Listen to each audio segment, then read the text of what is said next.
Bapak Ibu sekalian, berikutnya kita akan dengarkan simak bersama tausiah dari Ustadz Darussalam LC.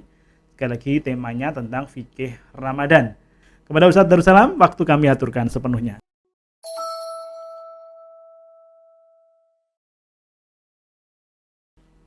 Assalamualaikum warahmatullahi wabarakatuh. Waalaikumsalam warahmatullahi wabarakatuh. Innal hamdalillah nahmaduhu wa nasta'inuhu wa nastaghfiruh wa na'udzu billahi min syururi anfusina wa min sayyiati a'malina.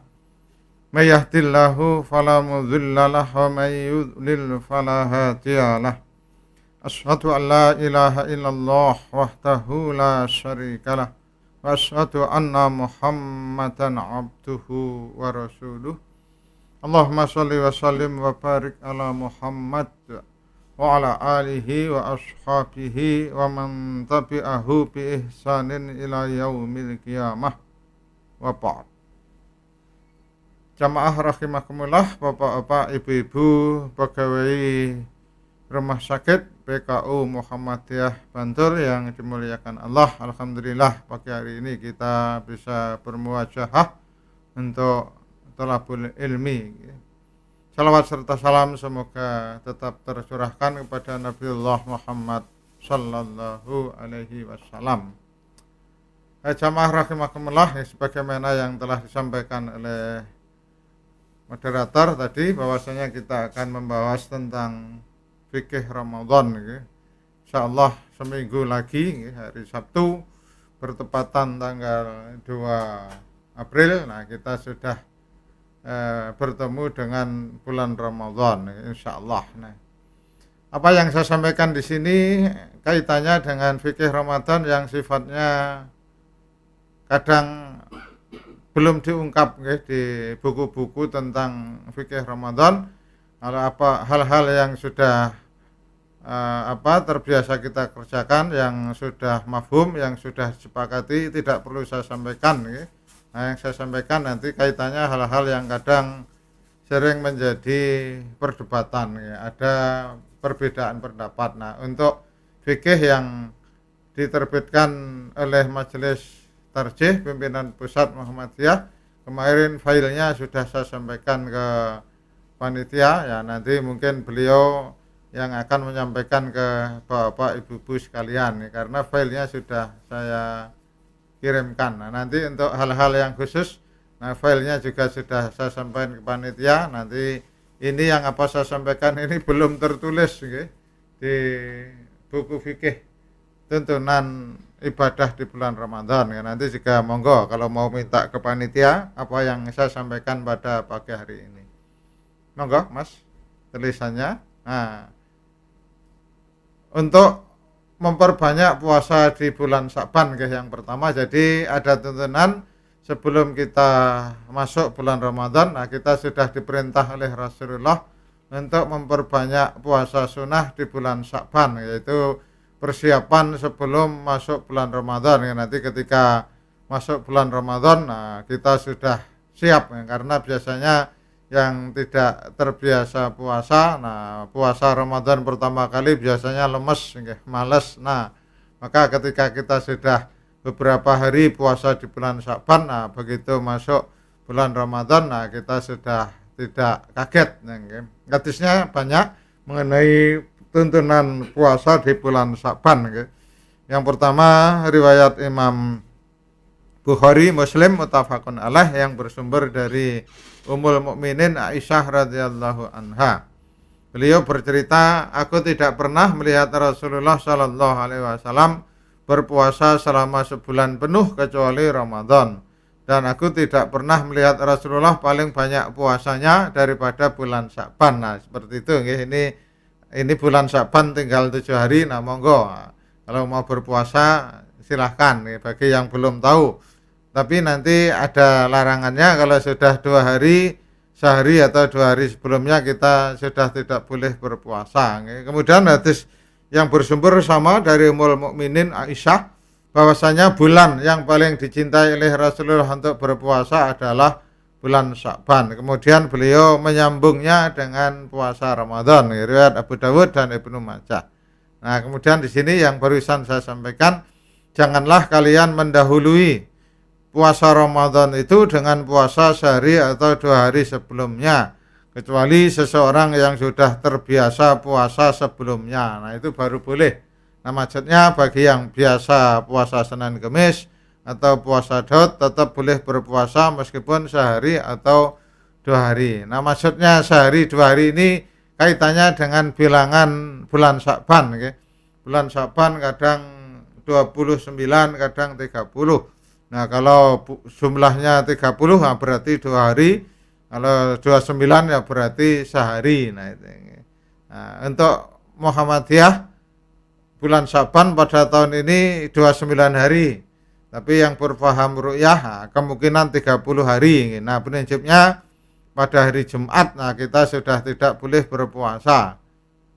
Karena sehari berarti. Bagi yang berpaham ru'yah, nah berarti Jumat Sabtu 2 hari, nah, karena 30 nah, begitu nggih. Tapi karena Muhammadiyah sudah memantapkan diri menggunakan ilmu hisab hakiki, nah, seberapapun tinggi hilal, nah, kalau sudah nampak wujudul hilal istilahnya di dalam tarjih Muhammadiyah, jadi hisab hakiki wujudul hilal.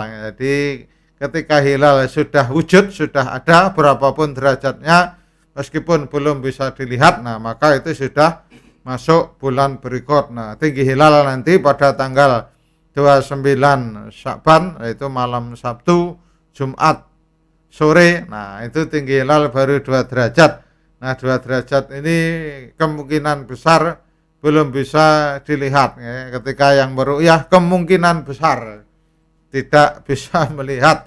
Tapi karena sekali lagi Muhammadiyah setelah memantapkan untuk menggunakan metode ilmu hisab dengan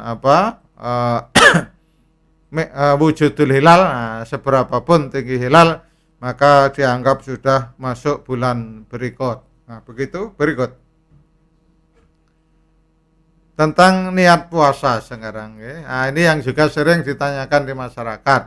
Prinsipnya niat puasa itu tidak harus dilafalkan, tidak harus diucapkan. Niat puasa itu adalah amalan hati. Nah, maka karena memang tidak ada satupun hadis yang Rasulullah melafalkan niat puasa, nah maka kita juga tidak perlu melafalkan niat puasa. Yang jelas hati kita sudah punya keinginan besok puasa, nah maka pada dasarnya itu sudah cukup. Dan itu harus ditetapkan sebelum terbitnya fajar. Riwayat Imam yang 5 yang bersumber dari Hafsah Ummul Mukminin radhiyallahu anha, bahwasanya Nabi Shallallahu alaihi wasallam bersabda, "Man lam yubayyit," barang siapa yang belum menetapkan puasa, belum berniat puasa qoblal fajri, sebelum fajar, sebelum subuh, fala syiyamalahu, nah tidak ada puasa baginya.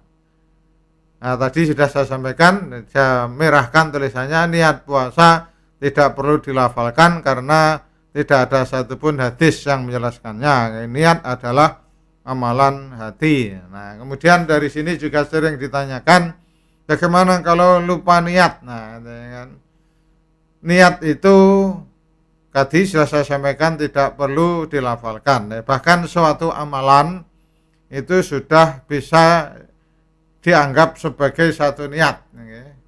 Sahur, di pada dasarnya kita sahur itu di sana otomatis kita sebetulnya sudah niat puasa. Nah, meskipun kadang kita tidak merasa, tetapi di sana sebetulnya otomatis sudah ada niat puasa. Kenapa sahur? Jadi orang sahur itu pasti sudah ada keinginan niat untuk puasa. Karena tidak ada orang makan sahur, kenapa sahur? Ya sahur saja, tidak ada. Karena makan sahur itu makan paling males, paling tidak enak. Jadi karena sahur itu barokah, tasahharu fa inna fis sahur barokah. Makanlah sahur kalau mau berpuasa karena dalam makan sahur itu ada barokah. Jadi kalau sudah makan sahur maka secara otomatis sebetulnya di dalam dirinya sudah ada niat untuk berpuasa. Jadi tidak perlu dilafalkan. Bahkan di dalam sebuah kitab I'anatul Talibin nggih. Ini satu kitab yang mohon maaf belum ada terjemahnya karena saya tidak bisa copy paste karena bukunya belum ada terjemahnya nggih. Di kitab ini kitab yang menjadi pedoman utama di pondok-pondok Salafiyah Syafi'iyah nggih. Dikatakan di sana niyatu saumin au i'tikafin, niat puasa ataupun i'tikaf au nahwihima atau yang semisal, termasuk salat, termasuk wudu, min kullin masing-masing la yatawaqqafu ala talafut bin niyah. Tidak tergantung ucapan, tidak tergantung harus mengucapkan talafut, ngelafat. Tidak tergantung talafut karena apa? Niat itu adalah amalan hati nggih. Bin niyah al qalbiyah. Jadi kedua niat itu bisa tercapai dengan hati. Nah, begitu. Nah, ini kalau puasa wajib, niat puasa harus sebelum subuh, sebelum fajar, tetapi kalau puasa sunnah itu boleh setelah subuh atau setelah fajar. Nah, hadisnya berikut. Nah, jadi kalau wajib harus sebelum subuh sudah harus diniatkan, tapi kalau puasa sunnah boleh setelah subuh. Nah, kita baca aja terjemahnya biar cepat gitu, karena waktunya terbatas. Dari Aisyah juga ini sumbernya. Suatu hari Nabi Shallallahu Alaihi Wasallam datang atau masuk ke rumahku gitu, karena Rasulullah istrinya ada beberapa. Nah, pas gilirannya Aisyah, Nabi datangnya pagi. Nabi datang bertanya sarapan. Wahai Aisyah, apakah kamu punya sesuatu untuk sarapan? Aku menjawab tidak ada. Kemudian beliau bersabda, kalau begitu aku saum, aku puasa. Nah, ini ceritanya sudah pagi nggih, setelah subuh. Nah, Rasulullah baru masuk ke rumah Aisyah. Tapi pada hari yang lain Nabi datang lagi nggih. Ya, pas giliran di waktu yang lain Nabi datang, tapi Aisyah sebelum ditanya sudah menyampaikan kepada Nabi, wahai Nabi, kita diberi hadiah khais, yaitu jenis roti di sana. Kalau di sini tidak ada, tidak bisa diterjemahkan. Wahai Nabi, kita diberi hadiah khais. Beliau bersabda, tunjukkan padaku mana. Sebetulnya aku tadi pagi sudah niat puasa.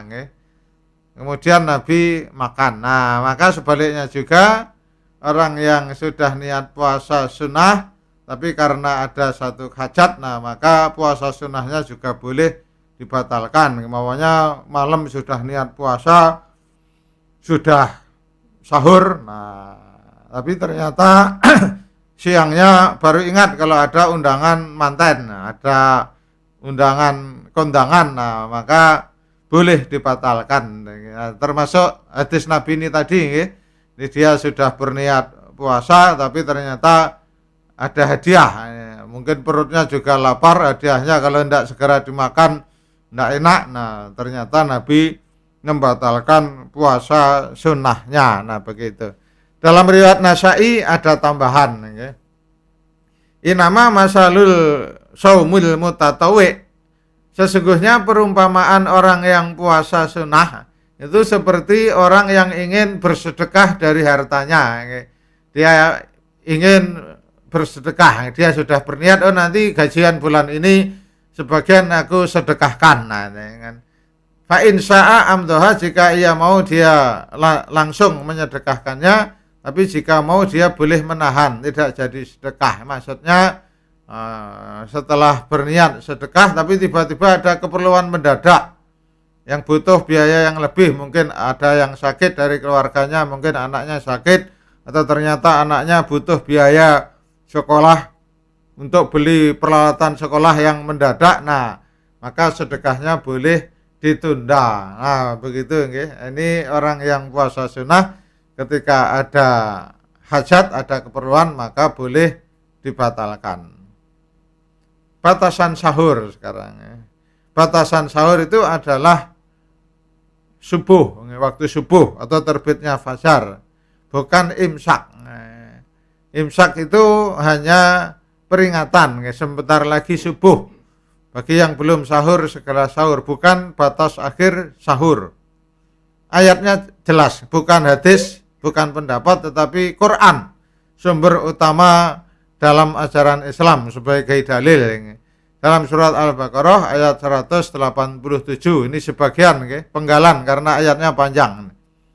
Wa kulu washrabu, makan minumlah, maksudnya sahur. Karena memang ceritanya tentang puasa ini. Hatta yatabayyana lakum, hingga nampak jelas bagimu bedanya antara benang putih minal khayt al aswad dengan benang hitam. Nah, ini yaitu minal fajri, yaitu terbitnya fajar. Nah, terbitnya fajar berarti tanda waktu subuh. Summa atimusyam ila laili, kemudian sempurnakanlah puasa itu hingga malam, yaitu tenggelamnya matahari waktu maghrib. Nah, tenggelam matahari itu sebagai awal siang. Jadi fajar waktu subuh bukan imsak. Imsak itu 10 menit sebelum subuh di negara kita. Di negara-negara Arab tidak dikenal imsak, karena di fikih-fikih dari ulama terdahulu, dari mulai Imam Ahmad, Imam Syafi'i, Imam Malik, Imam Abu Hanifah, di kitab-kitab beliau sama sekali tidak mengenalkan istilah imsak. Wallahu alam, dulu ceritanya pertama kali dari mana ada istilah imsak. Itu hanya di Asia Tenggara aja, Malaysia, Indonesia, Singapura.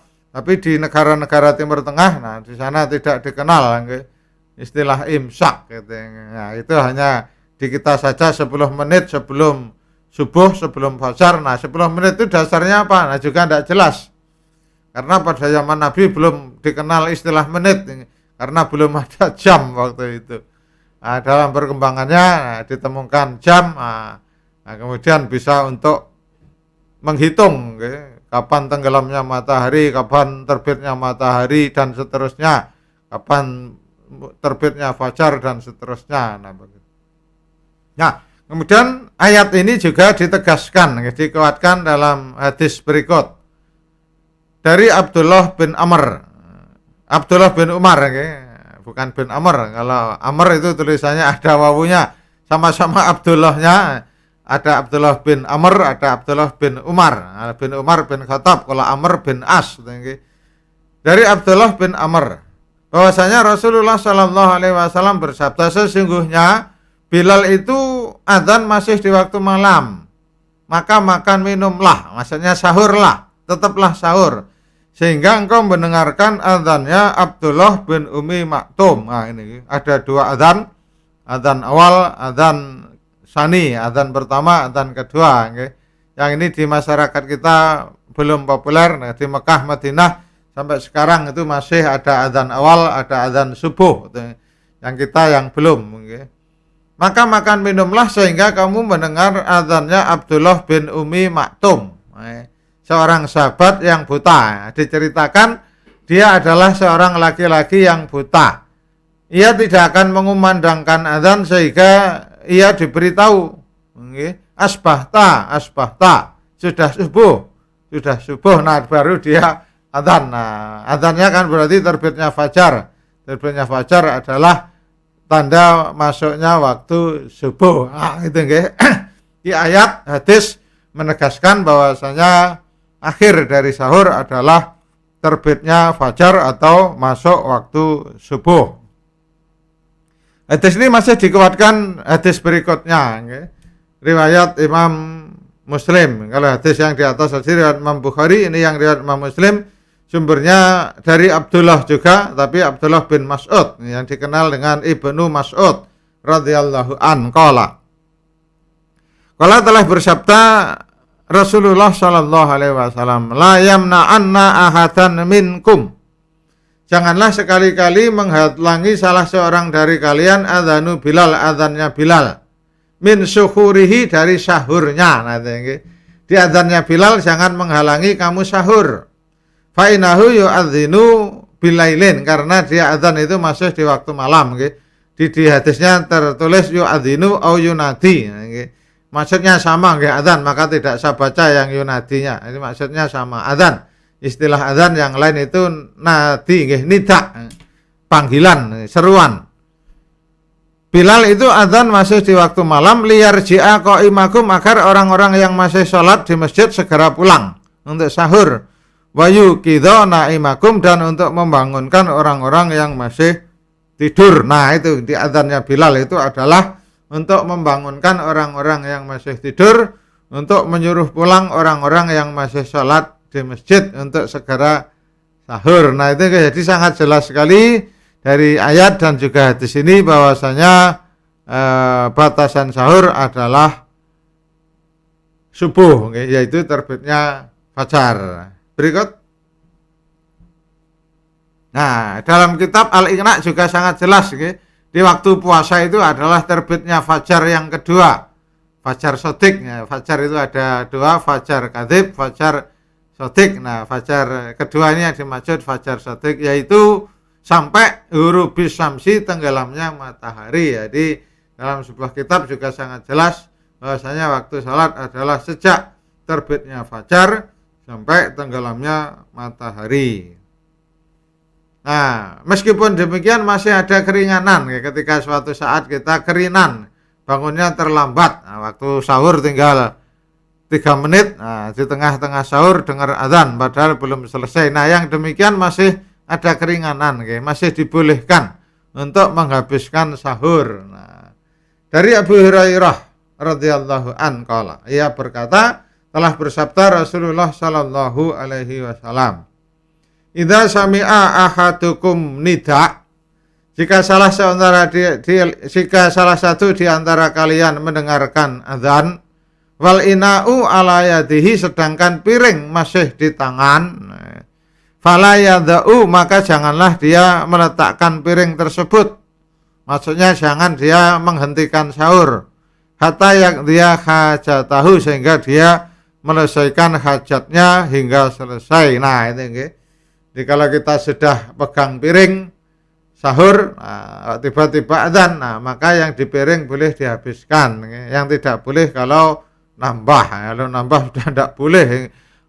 Sudah adzan kok masih nambah. Nah, kalau minum boleh, karena kalau minum memang tidak dipegang. Karena memang kulu wasrobu, yang namanya makan itu yang afdal itu ditutup dengan minum. Kalau tidak ditutup dengan minum, nah pencernaannya kurang lancar nanti. Nah, begitu. Jadi sekali lagi, ketika kita sedang sahur, nah, kemudian kita dengar adzan subuh, nah maka apa yang ada di piring boleh dihabiskan, kemudian diakhiri minum. Yang tidak boleh kalau nambah. Nah, berikut masalah musafir.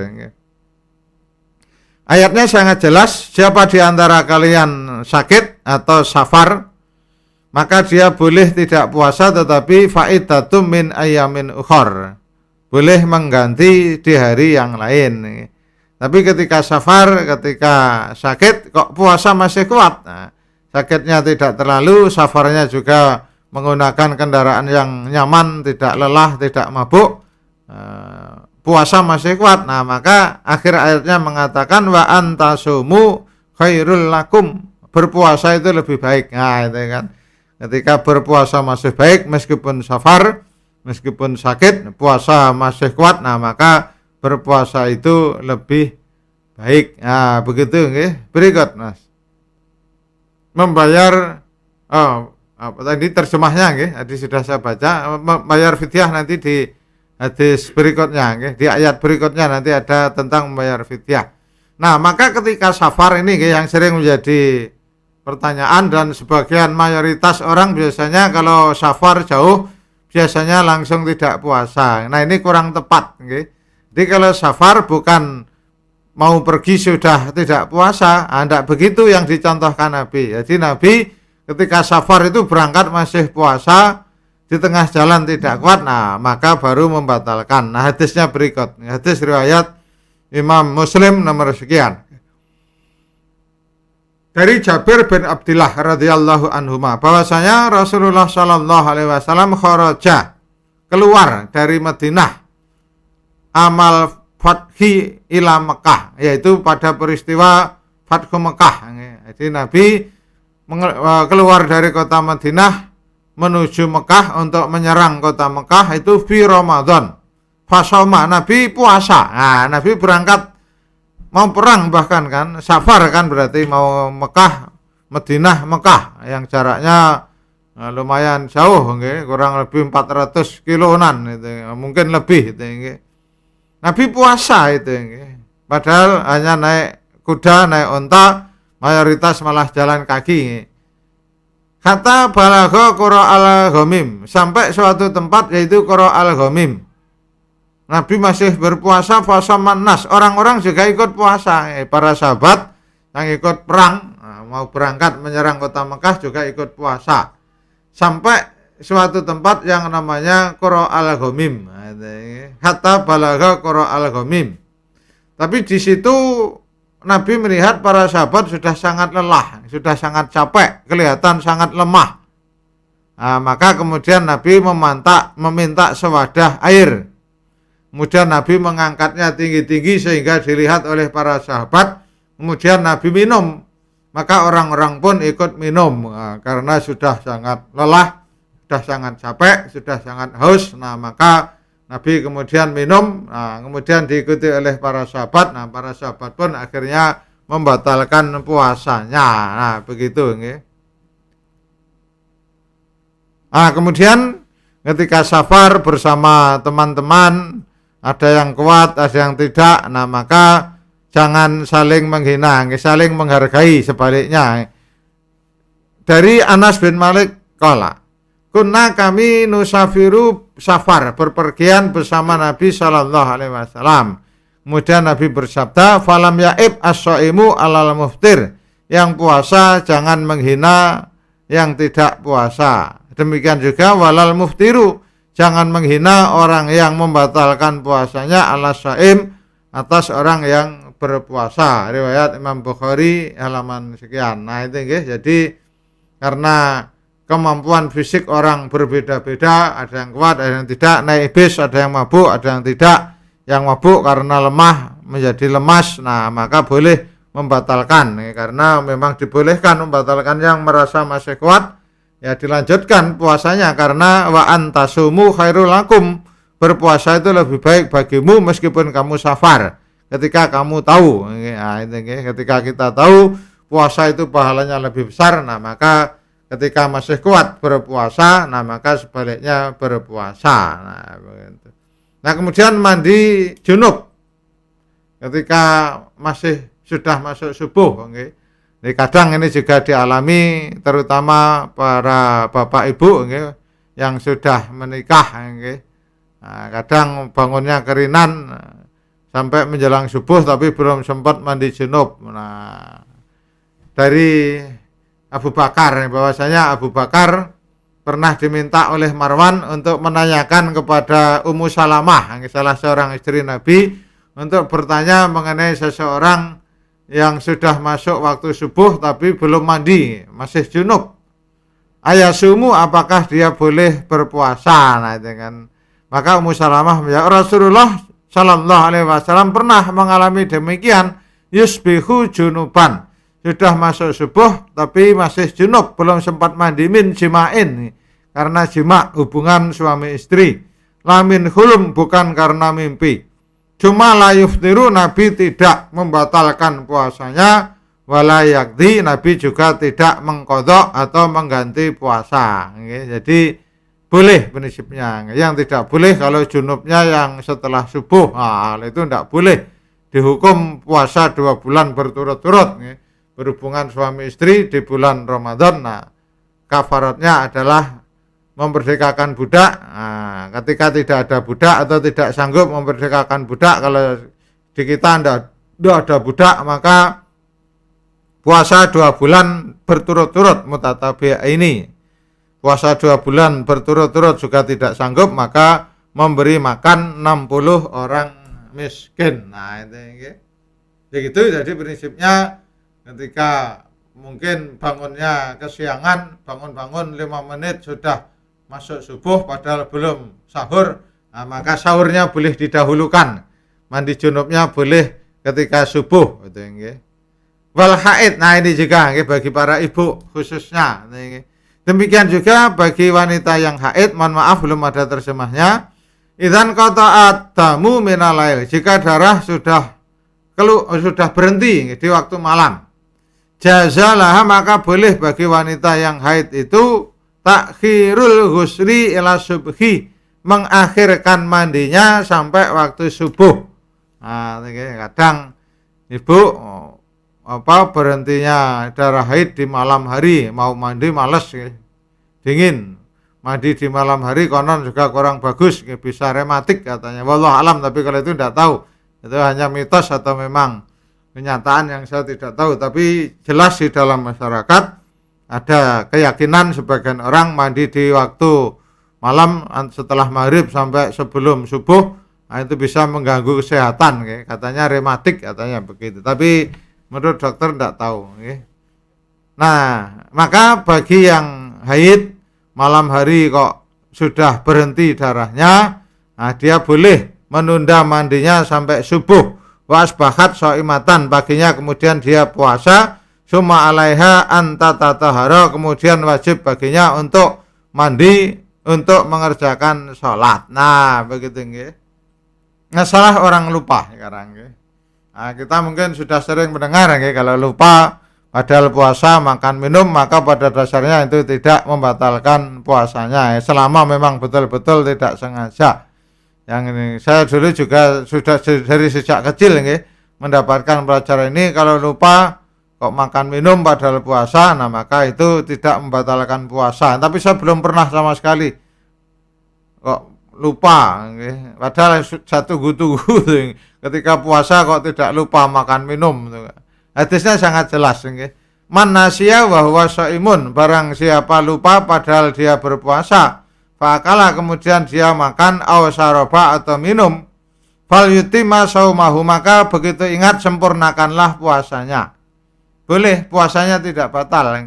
Fa inama, karena sesungguhnya Allah at'amahu wasaqahu, sedang memberinya rezeki, yaitu dengan memberinya makan atau memberinya minum. Nah ini puasa yang paling menguntungkan, puasa yang ditunggu-tunggu. Kalau ada pepatah Jawa, sak bejo bejane wong sing eling, sih bejo wong sing eling lan waspada, itu peribahasanya orang Jawa. Tapi kalau pas puasa lupa, nah itu nikmat yang tiada tara, lebih nikmat kalau pas puasa kok lupa, nah itu juga kenikmatan yang tiada tara. Nah ini mungkin di luar puasa, kisahnya punya orang Jawa tadi, sak becik wong sing lali, sih becik wong sing eling lan waspada. Itu kalau tidak salah ada peribahasa Jawa begitu itu. Berikut, nah jadi kalau kita puasa kemudian makan minum, maka pada dasarnya itu adalah rezeki Allah. Fa'inama, karena sesungguhnya at'amahullah, Allah sedang memberinya makan, wasaqahu, dan memberinya minum. Hadis riwayat jamaah, maksudnya perawi hadis seluruhnya meriwayatkan. Cuma redaksinya ini adalah redaksi Imam Muslim nomor sekian. Berikut masih ada tulisannya di sini. Nah ini yang dulu waktu kecil yang kita sering ditakut-takuti oleh orang tua kita, kalau puasa tidak boleh keramas. Kalau puasa keramas kok membatalkan puasa. Tapi itu hanya mitos saja, karena tidak ada dalilnya. Dalilnya bahkan membolehkan. Nah, di sini ceritanya dari Abi Bakar bin Abdurrahman, bukan Abu Bakar bin As-Shadiq, tetapi Abu Bakar bin Abdurrahman. Ada beberapa nama Abu Bakar. Di dalam sejarah nama sahabat itu banyak yang double. Ali itu pada beberapa, Abdullah itu yang paling banyak. Abdullah sahabat itu lebih dari 20, saya ingat saya. Abdurrahman itu juga banyak, Umar juga ada beberapa, Utsman juga ada beberapa. Nah, di sini Abu Bakar bin Abdurrahman, bukan Abu Bakar As-Siddiq. Dari sebagian sahabat Nabi, bahwasanya Nabi Shallallahu Alaihi Wasallam ru'ya bil arj, kelihatan sangat lemah. Wahwa, kemudian Nabi, ditarik dulu mas. Nabi kelihatan sangat lemah, bil arj. Kemudian beliau menuangkan air ke kepalanya, wahwa shaimun, padahal beliau sedang puasa. Minal har, karena begitu panas, awil atas, atau karena sangat dingin. Nah begitu guys. Jadi karena sangat panas, sangat dingin, sangat panas, sangat haus, maka Nabi mengguyurkan air ke kepalanya, jadi boleh. Nah, kemudian juga di dalam sebuah asar, nuzulul ma', mengguyurkan air ke kepala. Oh, ini terjemahnya tidak lengkap. Wal inhimas fihi, atau menjeburkan diri ke dalam air. Apa istilahnya, masuk ke dalam air itu selulup, bahasa Jawanya selulup, bahasa Indonesianya apa, menyelam. Jadi masuk ke dalam air seluruh badan kita, kepalanya, inhimas, mengguyurkan air ke kepala atau kita menjeburkan diri ke dalam air, sebagaimana yang diriwayatkan oleh Abu Bakar bin Abdurrahman tadi. Nah, maka kemudian diceritakan, hadisnya sama, cuma beda sedikit redaksi. Aku melihat, ro'aitu. Nah, kalau di sini bahasanya ro'aitu, kalau yang sebelumnya ru'iyat, Nabi terlihat.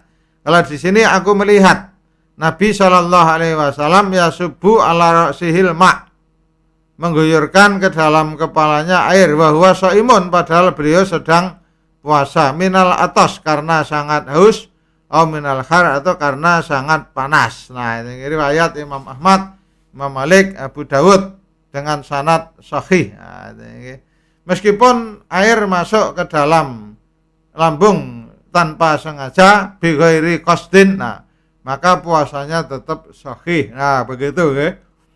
Jadi sekali lagi, hanya mitos ketika keramas itu membatalkan puasa. Nah, itu pada dasarnya hanyalah mitos, tidak ada dalilnya. Kemudian hari raya bertepatan hari Jumat, ini juga sudah sering, kalau ini ada di buku-buku panduan fikih Ramadan. Nah, cuma penjelasannya yang kurang lengkap. Saya baca dalam buku, penjelasannya kurang lengkap. Nah, kita baca dulu hadisnya.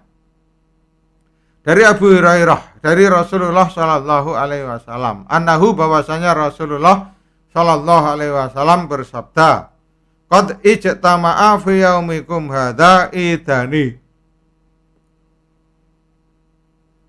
sungguh telah bertemu pada harimu ini dua hari raya.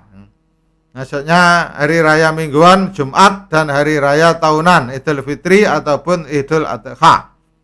Pada hari ini berkumpul dua hari raya. Hari raya Idnya pas bertepatan Jumat. Faman sya'a ajza'ahu, barang siapa yang mau maka itu telah mencukupinya.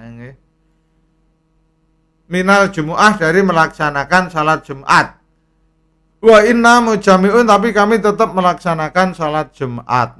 Jadi bagi yang mau boleh tidak salat Jumat, bagi yang mau dia tetap menjalankan salat Jumat. Tetapi Rasulullah di sini ada kata-katanya wa inna mujami'un, dan kami tetap melaksanakan salat Jumat. Nah, secara pribadi-pribadi boleh tidak salat Jumat, tetapi fardu kifayahnya harus dijaga. Tapi sebagian harus tetap melaksanakan salat Jumat. Kalau karena bisa jadi dia tidak bisa salat Id karena ada halangan, mungkin dalam safar, ya tidak bisa salat Id. Nah, maka dia akan wajib salat Jumat. Kemudian dia mendatangi masjid, tidak ada Jumatannya libur. Nah, kan kasihan dia kan. Nah, maka untuk masjid tetap mengadakan Jumat. Nah, maksudnya hadis itu begitu. Secara pribadi-pribadi yang sudah sholat Id, dia boleh tidak sholat Jumat, tetapi secara umum fardu kifayahnya dijaga. Sebagian harus tetap melaksanakan sholat Jumat. Ya kalau tadi, kalau ada yang tidak melaksanakan sholat Jumat, nah maka dia bisa mendirikan sholat Jumat berikut. Jadi tidak sholat zuhur, tapi sholat Jumat secara berjamaah. Ketika dia bersama beberapa orang dari temannya, ketika safar, ketika mudik tidak sempat sholat Id, nah, maka dia harus sholat Jumat. Nah, maka sholat Jumat harus tetap dilaksanakan. Nah, itu hari raya bertepatan Jumat. Berikut yang juga sering menjadi pertanyaan, fidyah. Di setelah hadis ayat faman kana minkum maridan tadi sudah kita baca, barang siapa sakit atau safar maka dia boleh mengganti di hari yang lain. Wa alal ladzina yutiqunahu, dan bagi orang-orang yang berat menjalankannya, maka dia wajib membayar fidyah, yaitu ta'amul miskin, yaitu dengan memberi sedekah orang-orang miskin, membayar fidyah kepada orang miskin. Faman tatawwa'a khairan fahuwa khairullah. Barang siapa yang ingin menambah kebaikan, maka kebaikan itu menjadi kebaikan baginya juga. Maksudnya memberi makan itu satu sok untuk fidyah. Satu sok itu menurut majelis tarjih ketika dikonversikan beras, nah itu kurang lebih 6/4 on. Nah kok cuma 6/4 on, kok ringan. Nah maka kalau mau menambah sudah digenapkan sekilo. Nah maka itu tambahan kebaikan baginya, boleh malah lebih bagus karena itu menjadi tambahan amal. Atau kok cuma satu orang miskin, kurang menjadi 2 orang miskin, mungkin yang miskin ada beberapa tetangganya, nah maka boleh mengasih 2 orang miskin, tapi niatnya harus jelas. Apakah memberi 2 orang miskin ini hanya untuk sekali fidyah atau untuk 2 kali, mungkin kemarin yang satunya belum dikasih, nah sekarang dikasih juga, nah berarti membayar 2 orang kan. Nah maka fidyah yang pertama kalau itu dia tidak niat fidyah, nah maka boleh dialihkan, diniatkan untuk sedekah, boleh. Faman tatawwa'a khairan fahuwa khairullah tadi, menambah apakah jumlahnya fidyahnya ditingkatkan atau menambah orang miskin yang ditambah. Kalau cuma 1 orang miskin 6 on ringan, nah ini, maka boleh ditambah menjadi 2 orang miskin. Nah ini yang keterangan dalam bahasa Arabnya tadi. Oh dia di bawah, keterangan Arabnya di bawah. Nah kemudian yang boleh membayar fidyah, orang yang sudah tidak mampu berpuasa, mungkin karena usianya sudah sangat lanjut, sudah sangat tua, sudah menurut perhitungan dokter dia sudah tidak boleh puasa. Kalau berpuasa hanya memperparah puasanya, semakin cepat ia dipanggil oleh Allah. Nah maka yang demikian itu dia boleh membayar fidyah. Nah begitu, fidyahnya cuma 6,25 on atau 6/4 on. Orang yang tidak mampu puasa karena sudah sangat lanjut usia. Kemudian yang kedua, orang yang sakit menahun, sakitnya sangat parah. Kalau dia puasa malah semakin parah sakitnya, nah maka sebaiknya orang yang demikian tidak ikut puasa. Nah begitu. Kemudian yang boleh membayar fidyah juga wanita hamil dan juga menyusui, karena ini waktunya lama, Karena kalau sampai 3 tahun tidak puasa, nah harus mengganti puasa 3 tahun berikutnya kan berat kan. Puasa 3 bulan berarti, nah itu berat. Maka karena puasa waktunya panjang, haid juga nifas waktunya juga panjang. Nah maka ketika nifas dia harus masih menyusui atau bahkan hamil, nah maka dia boleh membayar fidyah.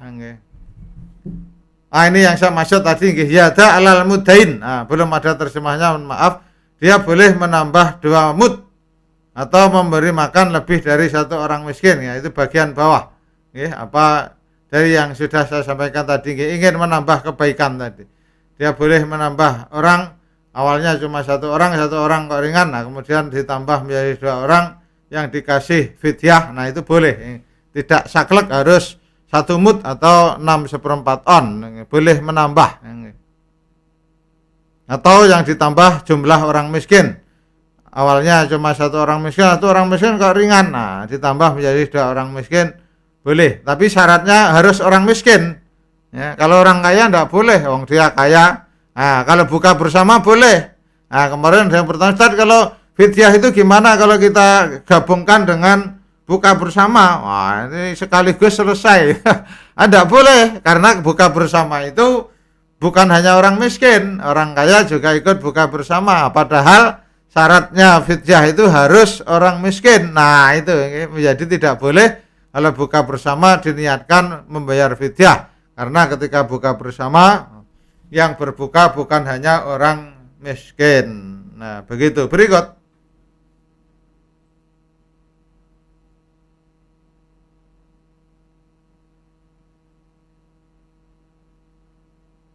Nah, hadisnya di sini tentang orang hamil atau menyusui boleh membayar fidyah. Dari hadis ini bersumber dari Ummul Mukminin kan, saya cuma sumbernya enggak ketulis ini. Riwayat Imam yang 5 bahwa Rasulullah Shallallahu alaihi wasallam bersabda, sungguh Allah yang Maha Perkasa lagi Maha Mulia telah membebaskan berpuasa bagi dan separuh salat bagi orang yang musafir bepergian. Karena bepergian dia boleh tidak puasa, boleh juga berbuka, boleh tidak berpuasa, boleh.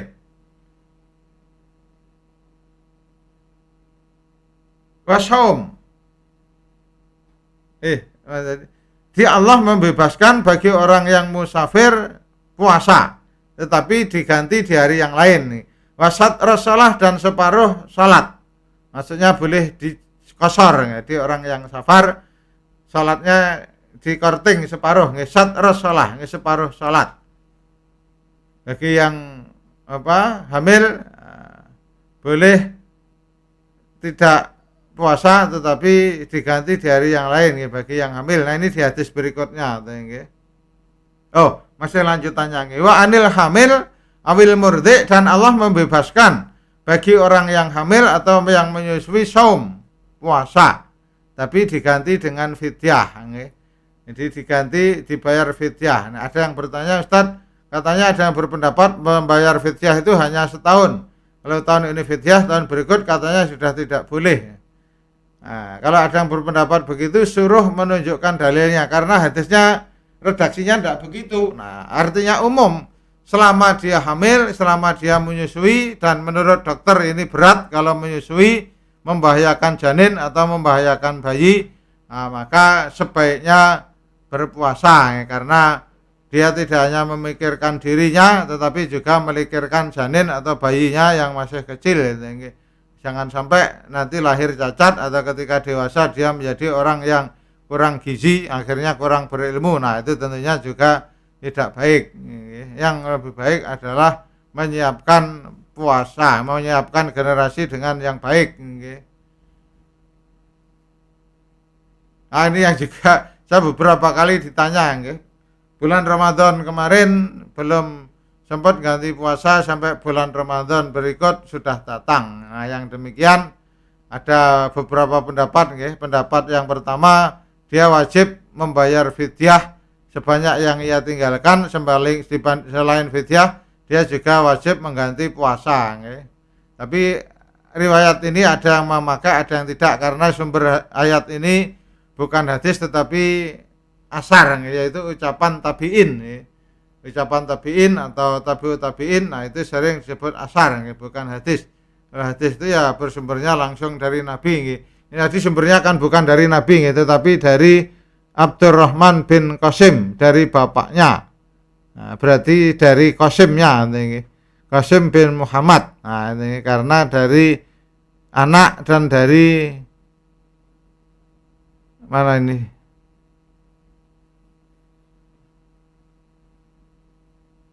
Oke. Nah, ini kita baca tadi sudah tadi yang Ramadan belum mengganti, sampai Ramadan berikutnya. Nah, sebagian ulama di sini Imam Al-Qasim, beliau mengatakan maka wajib baginya menanggung untuk mengganti puasa Ramadan, tidak hanya menggantinya tetapi juga membayar fidyah.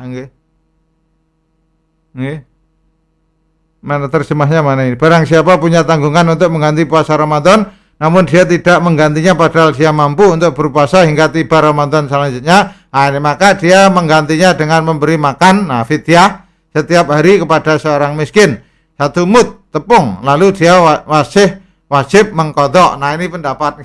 Tapi kalau pendapat yang lebih populer, yang lebih masyhur, tidak perlu fidyah, cukup mengqadha, karena memang tidak ada yang langsung dari Nabi, yaitu tadi hanya pendapat tabi'in. Pendapat tabi'in bisa digunakan, bisa tidak. Kalau mau menggunakan silahkan, kalau tidak juga silahkan, karena ada pendapat lain yang lebih kuat, yang prinsipnya tidak ada mengqadha membayar fidyah.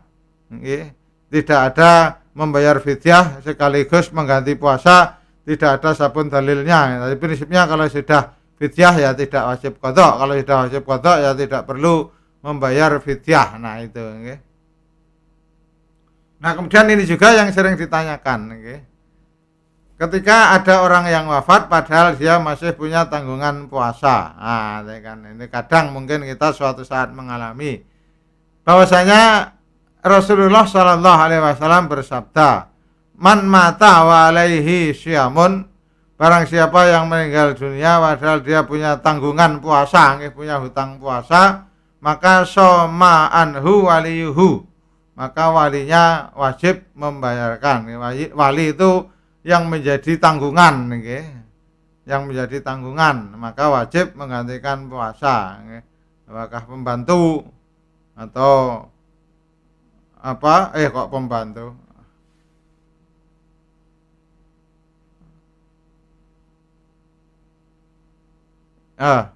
Ketika seseorang wafat, nah kemudian dia punya hutang puasa, nah maka walinya itu wajib menggantikan puasa. Umpamanya ibu kita ketika Ramadan datang bulan haid, nah dia tidak boleh puasa, tapi harus diganti di hari yang lain, di bulan lain, di bulan Sa'ban, bulan Syawal belum sempat mengganti, kemudian bulan Dzulqa'dah belum sempat ganti, kemudian bulan Dzulhijjah kok masih belum sempat ganti juga, kemudian wafat. Nah, berarti dia akan punya tanggungan puasa kan. Nah, maka wali itu yang menjadi ahli waris tuh, nah, maka walinya wajib menggantikan. Nah, begitu. Nah, semalam ketika saya nyampaikan, Ustadz bagaimana kalau walinya juga sudah tidak sanggup puasa, walinya juga sudah lemah semua secara fisik, apakah boleh dia membayar digantikan oleh orang lain? Nah ini karena ini masalah puasa, yang hadisnya yang menggantikan harus wali, maka walinya yang harus mengganti. Ketika walinya juga sudah tidak sanggup puasa, nah bayar fidyah, bukan dipuasakan oleh orang lain, nah, tapi membayar fidyah, karena ayatnya begitu, ketika tidak sanggup puasa maka membayar fidyah, bukan digantikan oleh orang lain. Nah begitu, ini yang sering ditanyakan. Nah maka pertanyaannya kemarin juga, Ustadz, boleh tidak kalau orang tua kita wafat, dia punya tanggungan puasa, kemudian kita ganti fidyah? Tidak boleh, karena ketika menggantikan membatalkan puasa ketika haid, dia dalam kondisi sehat, secara fisik dia kuat puasa, cuma karena ada halangan haid dia tidak boleh puasa. Nah, maka kalau yang demikian itu harus mengganti puasa, bukan membayar fidyah. Kecuali ketika ia wafat memang kondisinya dia sudah tidak sanggup puasa, maunya ketika pas Ramadan, nah, dia masih hidup tetapi secara fisik dia tidak kuat puasa, sakit, umpamanya koma, ya tidak mungkin puasa. Nah, maka yang demikian boleh diganti fidyah, bahkan tidak harus menunggu wafatnya. Kalau begitu tidak harus menunggu wafatnya. Mungkin sebagian masih mengira dia masih kuat berpuasa, maka ditunggu sampai sembuh, ternyata tidak sembuh, wafat. Nah maka kalau yang demikian baru boleh diganti dengan fidyah, karena dirasa masih kuat, ternyata sakitnya memang sangat parah, secara fisik memang tidak boleh berpuasa. Nah kalau yang begitu baru boleh ganti dengan membayar fidyah.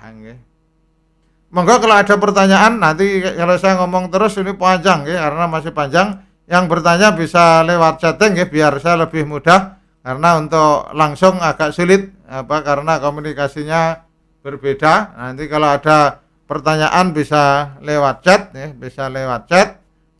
monggo pertanyaannya bisa ditulis lewat chat. Nah untuk salat tarawih, nah prinsipnya kalau mengikuti Masjid Muhammadiyah ya 4-4-3 atau 2-2-2-3 boleh. Tetapi kalau sendirian, nah itu sangat banyak versi, sangat banyak ragam. Nah, nanti kalau saya jelaskan waktunya tidak cukup, tapi monggo kalau sudah ada pertanyaan belum Mas? Kalau sudah ada pertanyaan monggo. Kalau ada yang mau bertanya silahkan. Biar dicek dulu. Kalau ada pertanyaan nanti saya jawab dulu. Kalau tidak ada nanti baru saya lanjutkan tentang salat tarawehnya. Okay? Kalau tidak ada pertanyaan ke salat taraweh dulu. Kalau ada pertanyaan saya jawab dulu. Mau tanya Tat, orang Muhammadiyah bolehkah nyadran?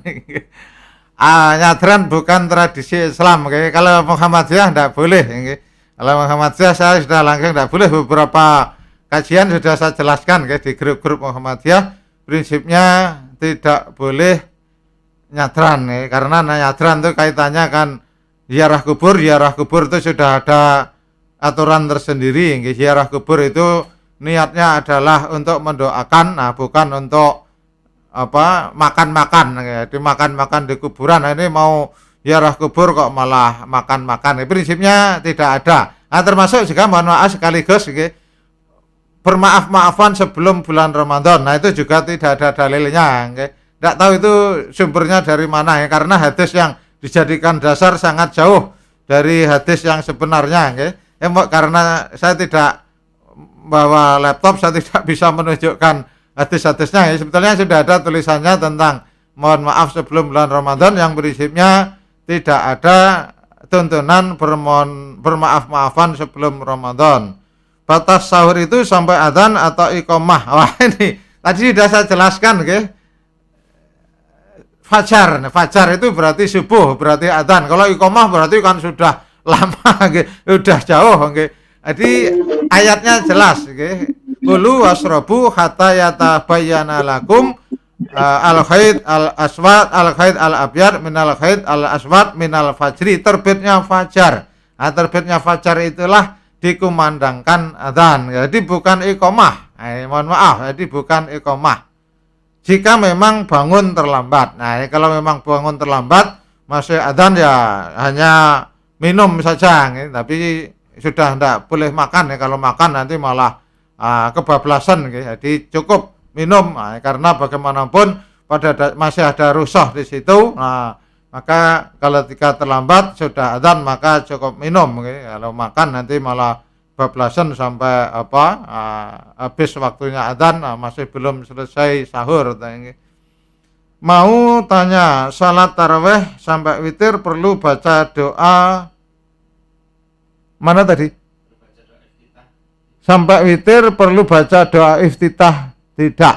Ini memang ada sebagian yang berpendapat doa iftitahnya hanya di salat malam pertama atau di tarawih pertama. Ini tentu pendapat yang kurang tepat karena pada dasarnya salat itu kalau sudah ditutup salam selesai, maka harus dimulai dari urutan awalnya. Urutan awalnya ya takbiratul ihram, kemudian setelah takbiratul ihram membaca doa iftitah sampai salam. Ketika salam selesai mau salat lagi ya harus dari awal lagi, dari mulai takbiratul ihram, kemudian baca iftitah, baca al-fatihah, dan seterusnya. Ini iftitahnya bukan hanya sekali di awal salat malam. Tapi sebagian kalangan memang masalahnya ada yang berpendapat seperti itu, seperti niat puasa. Ada yang niatnya dirapel katanya, niat puasa sebulan penuh. Ini juga tidak tahu dasarnya apa. Karena pada dasarnya suatu amalan, kalau sudah selesai, maka diawali dari awal, dari mulai niat, kemudian menjaga hal-hal yang membatalkan puasa. Salat juga begitu, diawali takbiratul ihram, kemudian sampai salam. Begitu salam memulai salat ya harus diawali takbiratul ihram, kemudian doa iftitah lagi. Jadi doa iftitahnya di setiap salat, bukan hanya di awal salat malam yang pertama, kemudian berikutnya tidak pakai iftitah. Itu mungkin ya dimaksud salat tarawih sampai witir perlu baca doa iftitah, tidak perlu dibaca terus iftitahnya. Begitu.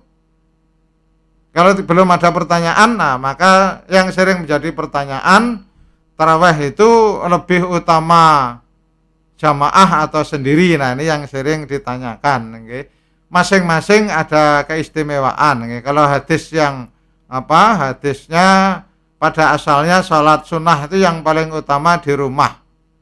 Nah, kalau mau berjamaah ya jamaah dengan keluarga. Hadisnya sangat jelas, seutama-utamanya sholat seseorang adalah di rumahnya kecuali sholat wajib. Nah, kemudian ketika sendiri, kita pengen keutamaan yang lain, yaitu kita pengen sholatnya lama, tulul qiyam.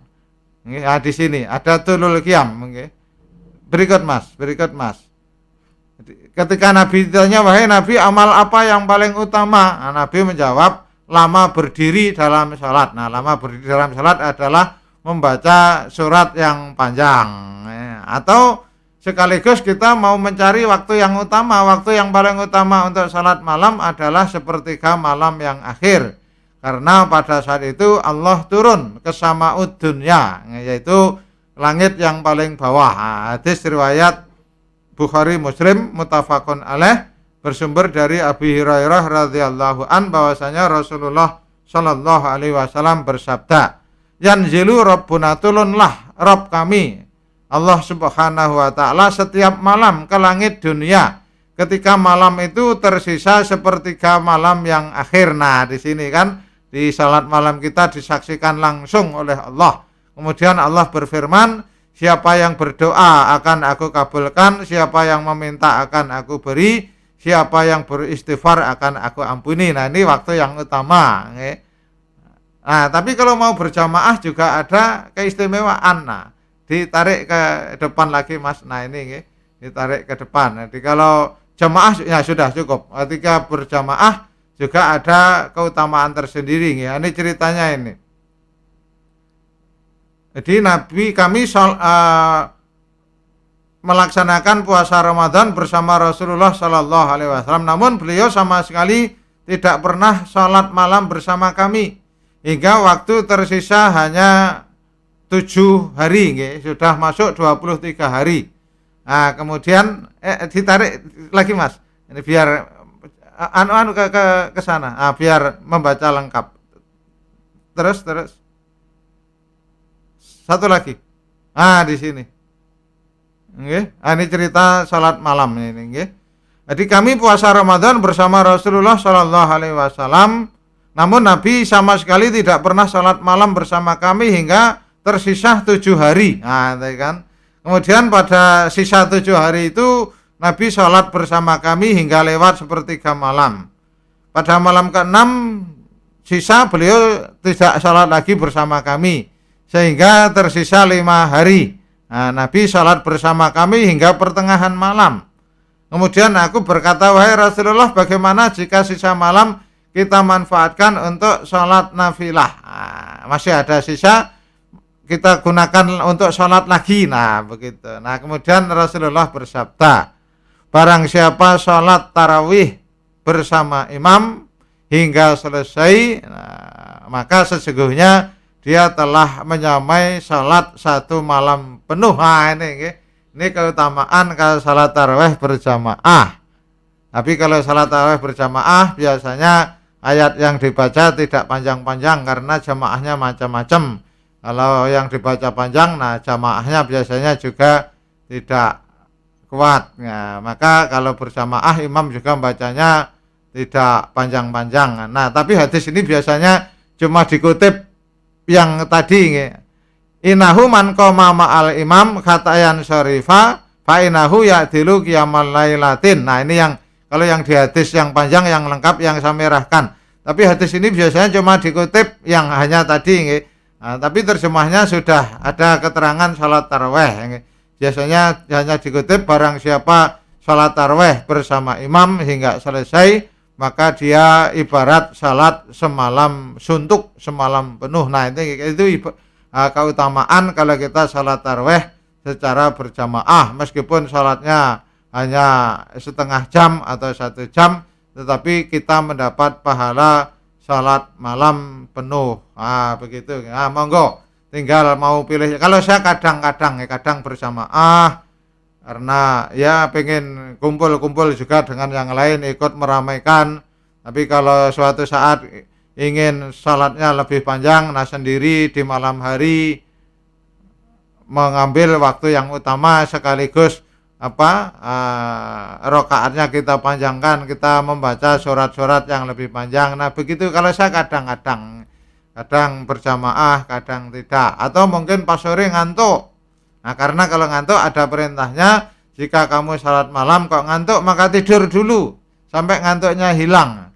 Karena bisa jadi ketika kamu salat dalam keadaan ngantuk, maunya kamu beristighfar malah mencela diri sendiri karena dia sudah tidak tahu apa yang ia ucapkan, atau bisa jadi dia minta surga tapi malah minta neraka ketika karena ngantuk. Nah, begitu nggih. Jadi kalau salat malam ngantuk, nah kita bahkan disuruh untuk tidur dulu nggih. Ini karena sudah jam 10 masih dilanjut. Kalau ada pertanyaan, mungkin kalau masih ada pertanyaan dinampakkan. Masih ada pertanyaan enggak? Sudah tidak ada nggih. Nah, kalau tidak ada cukup ini karena sudah jam 10. Nanti untuk materi, nah monggo nanti bisa minta ke panitia karena materi ada di Matia, baik yang lengkap yang dari majelis tarjih ataupun tulisan tambahan saya tadi. Nanti bisa tulisannya untuk bacaan, nah nanti bisa diminta yang bisa untuk bahan bacaan di rumah. Nanti kalau masih ada pertanyaan, ada hal-hal yang kok masih ragu, bisa ditanyakan melalui Pak Suwardiman atau Mbak Ning. Nah, nanti biar disampaikan ke saya. Insya Allah akan saya jawab lewat WA. Demikian, semoga bermanfaat, semoga mendapat ridho dari Allah Subhanahu wa Ta'ala. Amin ya Rabbal Alamin. Assalamualaikum warahmatullahi wabarakatuh.